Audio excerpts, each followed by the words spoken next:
کاش ہم چہرہ چمکانے کے بجائے اپنا دل چمکانے کی کوشش میں مشغول ہو جائیں۔ تنقید برداشت کرنے والا بڑا آدمی ہے۔ ہماری زندگی کا مقصد اللہ اور رسول کو منانا ہے، مگر ہم لوگوں کو منانے میں خواہ یعنی ذلیل ہو رہے ہیں۔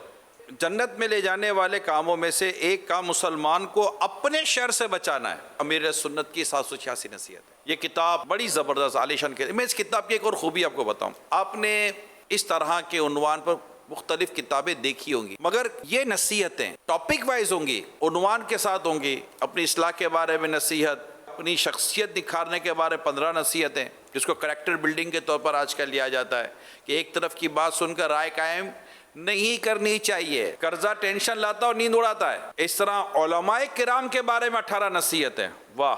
اب عنوان کے ساتھ ایک نصیحت ملے جسے میں اپنے سوشل پیج کے اوپر جمعہ مبارک کے ساتھ سینڈ کرنا چاہتا ہوں، یا اپنے کسی دوست کو بھیجنا چاہتا ہوں، یا کسی بھی جاننے والے کو بھیجنا چاہتا ہوں۔ اچھی صحبت و دوستوں کے بارے میں 12 نصیحتیں۔ ماشاءاللہ 786 نصیحتوں کے 102 صفحات ہیں۔ الیاس کے عدد بھی 102 ہیں۔ میرا خیال ہے دیر نہیں کرنی چاہیے۔ اللہ پاک اس کو لینے، پڑھنے اور اس نصیحت بھرے مدنی پھولوں کو عام کرنے کی اللہ پاک ہمیں توفیق عطا فرمائے۔ جینا ہے تو ایسے جیو کہ زمانہ مثال دے، اس کے پیچھے لکھا ہے، یہ پیچھے بھی لکھ دیا ہے، چھوڑا کہیں نہیں ہے۔ ہم لینے والے پڑھنے والے بنے۔